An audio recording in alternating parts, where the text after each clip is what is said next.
with him. I mean, it's so enlightening. I mean, of course, the film is wonderful, but it so rests on the players, and particularly on him. If you could talk a little about dealing with actors, training actors maybe, and getting into their brains actually. So Bruno Ganz is the actor who plays the angel who falls in love with the trapeze artist. And in 1987, when we made the film, Bruno was the biggest star of German theater. He was the most acclaimed theater actor, and he had made already a number of films, not many, 2 or 3, and I had the honor to make his first film with him. His first film, 10 years before this one, was The American Friend, that you can also see in the retrospective. So I know Bruno, and we worked together 10 years before. And when I came up with the idea of a film involving 2 angels, I felt I needed to rely on somebody who I really knew. I didn't want to cast somebody, because playing an angel is quite a responsibility, and you need a good actor. So, and because I had 2 angels in my idea and in my story, I thought it'd be good if the 2 angels already knew each other, and because actually they were already together for an eternity, so they better be friends. And Bruno Ganz and Otto Sander were a very famous couple of actors who together worked at the same theater, the Schaubühne, and they had played countless classic plays together, from Shakespeare to Chekhov. They had played a lot together, so they were like this. So I cast them, both of them together. And both of them were not only my actors, they also helped me cast some of the other parts, like the old man who plays the old Homer, the archangel of poets, so to speak. They introduced me to him because they said, Wim, if we are in the film, you also have to cast this old man, because Bruno and Otto had made a film about the old man, and I didn't know even that he was still around, because I knew him from Hollywood movies in the 30s and 40s. So I didn't even know that he was still around, and they had discovered him and made a film with him. So they were very helpful also already in pre-production to cast another important part. And Bruno is such an accomplished actor, you see that in the film. And both Bruno Ganz and Otto Sander were full of questions in the beginning. They really wanted to know, what do you want us to do? I mean, we know we're playing actors, we're playing angels, and people cannot see it, but who are we? How do you play an angel? And it was a very difficult question to answer, because, I mean, how do you play an angel? I had no experience. And actually, it dawned on me that most actors like to work with motivation, and they like to know their biography. And I couldn't give them much in terms of biography. Angels don't have an unhappy childhood, or a mean father, or an ugly grandmother. So I couldn't really give them much, except I could only keep repeating that their main drive was they loved people, and that they should base all their actions and the way they were looking at people and listening to people, they should base it on a deep love for mankind. And that is really, basically, in a nutshell, everything I could give them. And Bruno, after a couple of days, completely got it. Bruno became so much the idea of an angel that he never asked me any question. And actually, Bruno regretted that he fell in love and had to become a human being, because he said, I'd rather go on at being an angel. And Otto, on the other hand, very much wanted to become a human being. And he had lots of ideas, because he didn't want to become a good human being, he wanted to become a gangster and a mean guy. So, unfortunately, I had to tell Otto he had to stay up there alone at the end, and Bruno, of course, became a human being. But they both played their part very differently, and especially Bruno was a dream come true, because he filled the part of an angel with a complete love, where like the children we still carry inside ourselves. And the children in ourselves are definitely good people. So I figured the angels were an image of the child that each one of you and of us up here still carries in ourselves. So there's hope. There is a courageous first question. Right in the middle. Keep your arms stretched out so the microphone comes in. There. Okay. Hi, Wim. It was a metaphysical experience for me. So, what I would like to ask is, what was your understanding of human connection after you made this film, and was there any personal experiences that influenced in the depiction of these metaphysical emotions?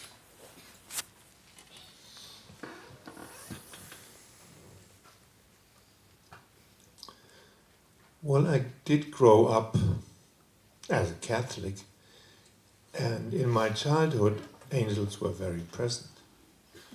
And actually, as a child, as a little boy, my evening prayer was to the angels. So they had filled my childhood, but not my adult life. In my adult life, especially immediately before I made this film, angels had appeared to me more in poetry. And there is a German poet, maybe you know him. His name is called Rainer Maria Rilke. Rilke is his name. And Rilke's poetry is, there are many angels showing up in his poems.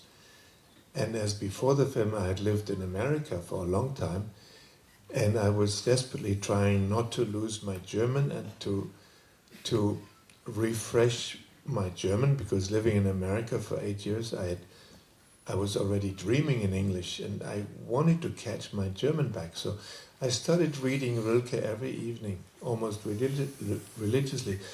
And the idea of angels sort of came through the poems of Rilke just as well as through the city of Berlin, in which, as you saw, there are many depictions of angels. So angels came back to my mind after I had totally forgotten about them since my childhood. And in the beginning of the film, I took them more for metaphors for the better people inside us. But through the film and through the course of the shooting of the film, I got so much help in making this movie. Or the crew, we made impossible things in the course of the movie, and everything worked out. And sometimes I did think, wow, we're getting big help. I don't know where it's coming from, but I almost feel like the angels that we called upon actually assisted us. So I had second thoughts about them after the film. Hi, Wim. In the beginning of the film, I think I was listening some Quranic verses as musical or background score. Is it like that?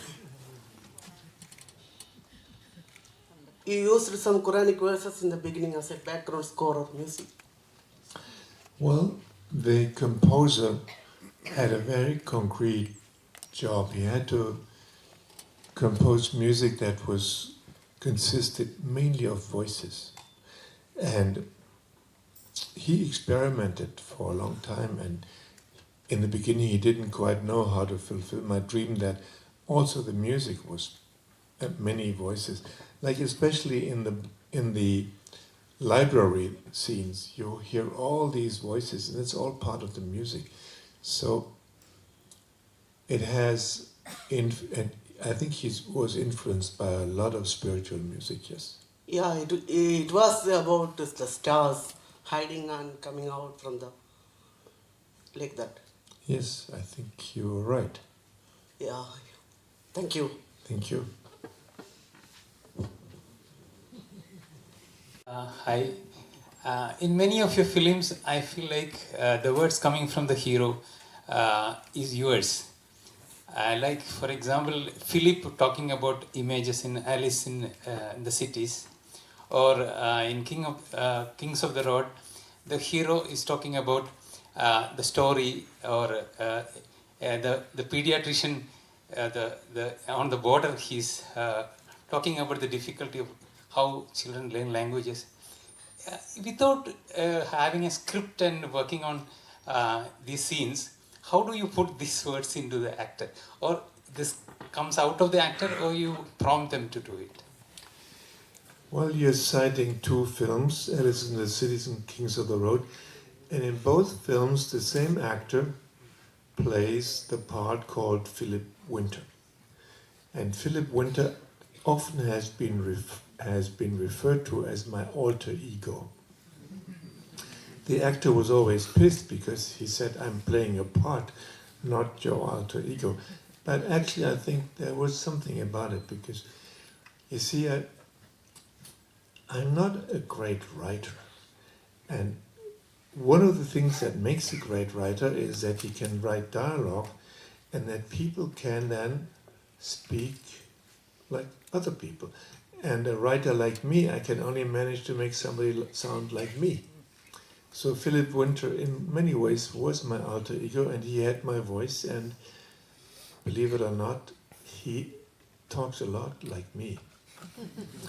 And that's why I always wanted to work with other writers, and by most of my films I've worked with a writer like Sam Shepard, or in most of my films I had a co-writer, because I know I have a limited capacity in writing dialogue. If I write dialogue, all people sound like me. And that's a little boring, I must say. A yearning for a united Berlin for you, and was it a fantasy when you were making it? And one more, how did you convince Nick Cave to be part of this movie? I had the title for the film from the beginning, and the German title, Himmel über Berlin, means the sky above the city of Berlin, or heaven. In Germany, the word Himmel is both sky and heaven.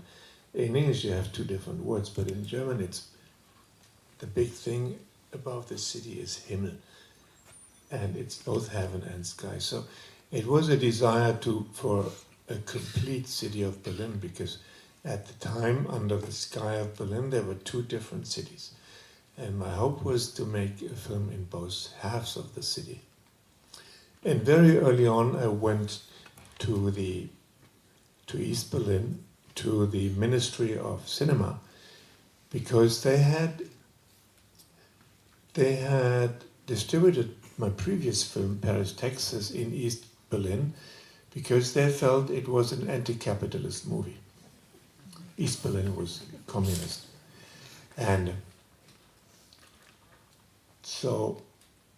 they had told me, whenever you want to shoot here, over here, please feel free, you're welcome. So I had gone to the minister, and he said, oh, Wim, welcome, and I'm glad you followed my invitation, so how can I help you? And I said, well, I wanted to make a film and shoot it both in West and East Berlin. And he said, great. Just leave your script on the desk so I can read it. And I said, no, that's the problem already. I don't have a script. And then he became a little more serious. He said, oh, that's a problem. Because as I didn't have a script, they didn't really know what they were approving. So, and he then said, well, what is your story? And I said, well, I have a story about two guardian angels. And he interrupted me right away, and he became even more serious. What do you mean, guardian angels? So people can't see them. I said, exactly, people cannot see them. And he continued, it worked his mind. And they can go through walls? I said, yes, they can go through walls. They can go through the wall? Yes, for them, nothing is an obstacle. They can be anywhere in the city. And he said, Wim, I can't help you with your movie. I'm afraid you will not be able to shoot over here because, first of all, we don't believe in angels. And second, the wall is something we can't let you shoot around. So that was the end of my dream of making a film in the entire city of Berlin. And there is 3 or 4 shots at one moment when the angels, you see them walk towards the wall and then they dissolve. And then there's several shots going through East Berlin. And that was a friend of mine, a director of photography in East Berlin, who shot them clandestinely. Because we had gotten a big reel of the film stock we're using. Actually, we're using a lot of Orwo, which was the East German film stock, and it was very good stock, I liked it. And he used the reel to shoot all these shots, subjective shots, traveling shots to Berlin, and he smuggled the film back to us. And only after the wall fell, 2 years later, I put his name also in the credit. Before I was not allowed, I would have put him in danger. So that's See, there is a scene that the two guardian angels within the wall. There is a sequence that it is a set or it's near the wall. The sequence were there between the 2 walls because the wall was always a double wall. There was one on the east side and one on the west side, and in between was an empty territory. It was a minefield. There were mines and you couldn't actually walk. But the angels, of course, can tread on mines. And there were only rabbits living there. You saw some of the rabbits because they lived there.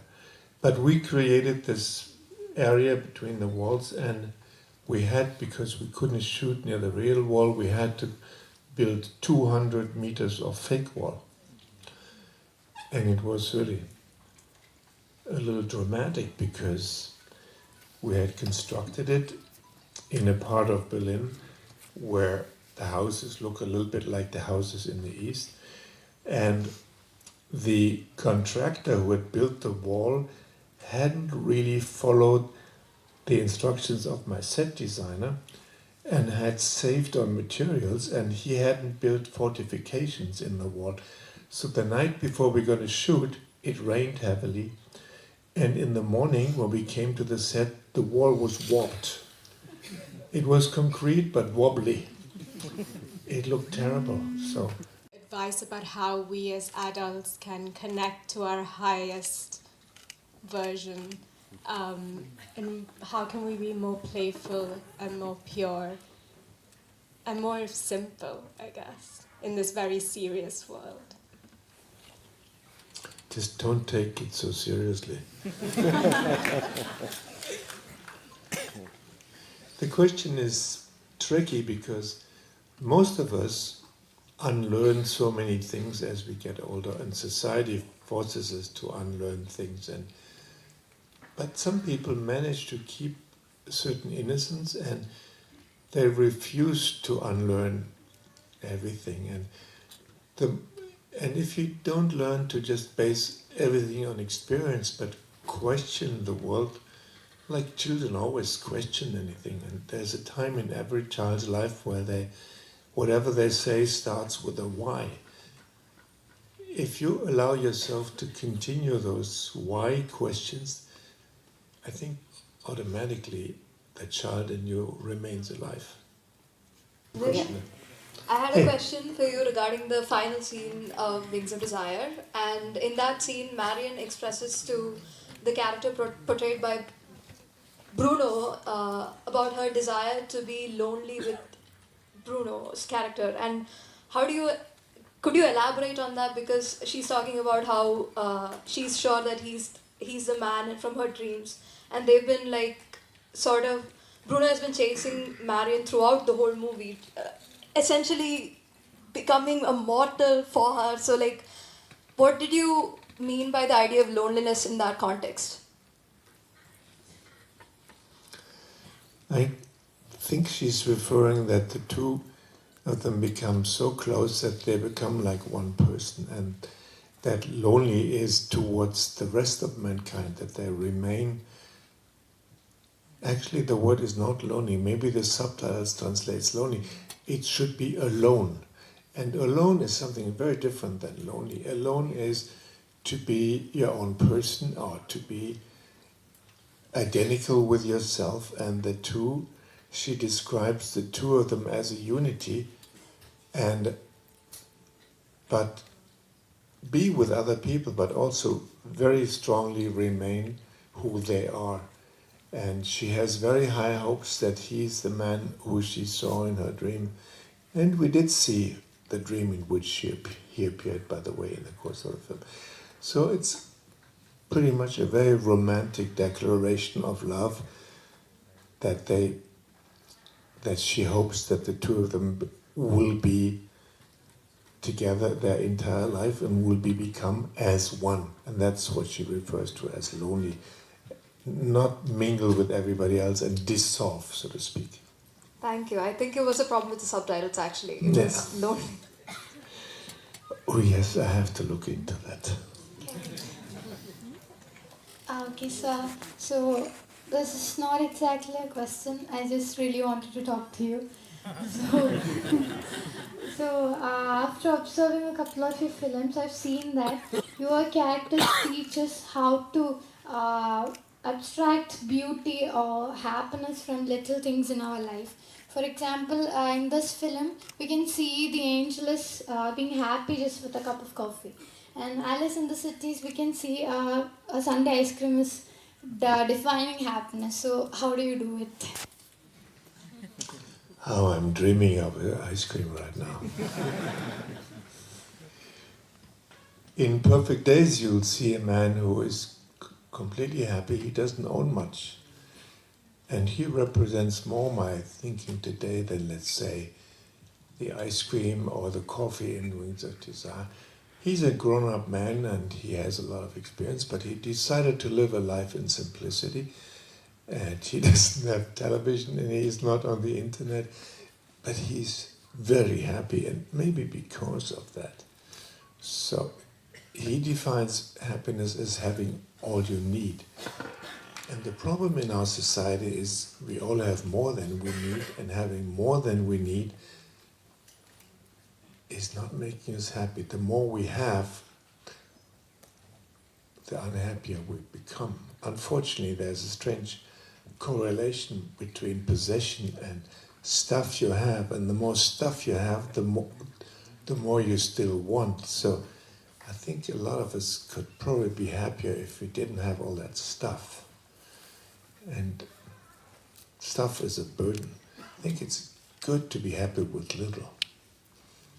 So it's my good advice. Go for the ice cream. Somebody here has a question. Sir. Yeah, right. Right. Oh, there. Sorry. Sir, what do you think about the restored version of your films? Like, is it the best way of presenting your film? Yes, I understand what you mean. The film you just saw has been restored. We worked on it for 1.5 years. It was a most complicated film to restore because it was initially shot, the first part of it, in black and white negative, and the second part, the last part, in color. And in order to combine the two in one film, in one celluloid film, because at the time it was before the digital age, we had to combine the two. And it was a very complicated process to combine black and white scenes and color scenes and have transitions from one to the other. So it meant that the print, all prints that were released for the film, both at its premiere in Cannes, but also for the rest of the world, all for 20 years, the prints were 6 generations removed from the negative. 6, you needed, there's a negative, then there's the first print, but the first print cannot be made because you cannot print from black and white and color, so you have to combine it. So anyway, it's a long process of duplicate internegatives and interpositives, and so the print that was seen on screen was 6 times copied until we could make prints. That meant we lost a lot of resolution and a lot of contrast.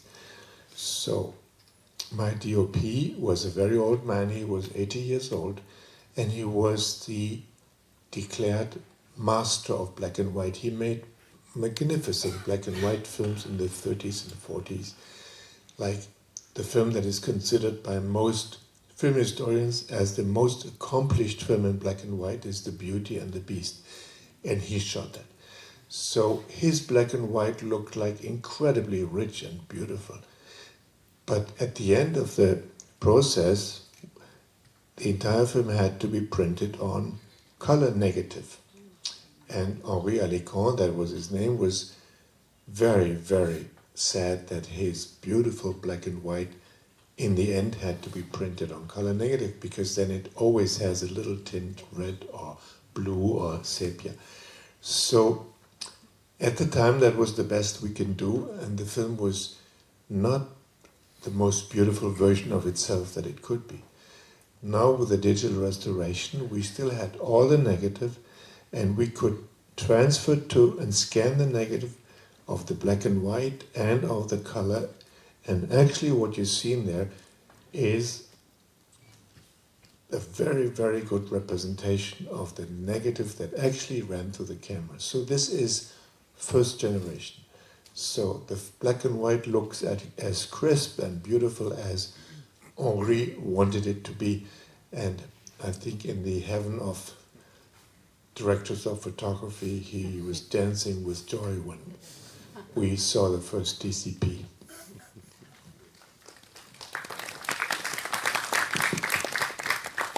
Hello, sir. Hey, where are you? Left, right in the back. Big fan. So I have 3 questions. First of all is 3 about questions. Perfect Days. No way. So Perfect Days, you have made the film after COVID. So about the loneliness or the being alone with the person. So why did you choose Tokyo as the location? And my second question is, have you ever made an anti-capitalist movie? The third question is, your personal favorite 3 directors. So let's answer the question number 1. The film was born in Tokyo. Tokyo suggested the film. Tokyo and Japanese culture made me want to do this film and tell this story. It never occurred to me to do it anywhere else. It had to be there because it was born there, and it comes out of a Japanese culture where the common good is an important thing in society, and it's a driving force in society. And Japanese have a culture of glorifying the little things and the small things, and so everything you see in this film about the character is in a way an ideal Japanese character, and the film is very much based on the work of my master director, the Japanese director Yasujiro Ozu. So I didn't want to make it anywhere else. It was born in Tokyo, and it could not have happened anywhere else. And they don't have as beautiful toilets anywhere else. Except here in Kerala, toilets are just as clean, I must say. That's true. Yeah. Very doubtful. Kerala is number 2 in the world, right after Tokyo. Maybe in the hotel. So my favorite directors I think are all no longer with us, because the history of cinema had many directors, and I like some contemporary directors a lot, but my favorite are definitely Ozu. Actually, you see, at the end of the film, maybe you didn't see it because it was part of the credits. The film is dedicated to 3 archangels of cinema, to Yasujiro Ozu, François Truffaut, and Andrei Tarkovsky. And there is the answer to your question. Have I made an anti-capitalist film? Well, I think all my films are anti-capitalist. Good note to end in, Kevin. Thank you very much. Yes, good note Oh, to the end. very, very, very last. Quick. Okay, one last question. Hello, sir. I have noticed that in all of your films, the philosophical heights of children and their innocence are shown. And I want some few words about that. And also, you have to say something about the views of music in your films. Thank you. It's a whole different thing to make a film with only adults or to make a film where there's a child, a boy or a girl in the film. It's a whole different thing. The entire crew is a different thing if you have a child present in your film. Everybody becomes different. Everybody is nicer. Everybody welcomes the child and adopts their own childhood while they're making a film.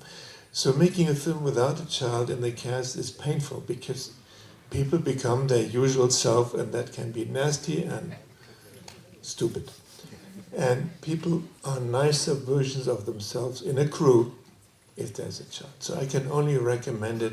If you make a movie, have a child in your cast, you'll have a great crew. And music is a long question, and I tell you only one thing. If I had to make a film without music, I would consider it and probably not make it. Thank you. Thank you so much. Thank you. Thank you, So, Bina. Yeah, Thanks a we'll lot. see you again tonight after Paris. Yeah? Oh, yeah. Yeah. Thank you all. The next meeting now.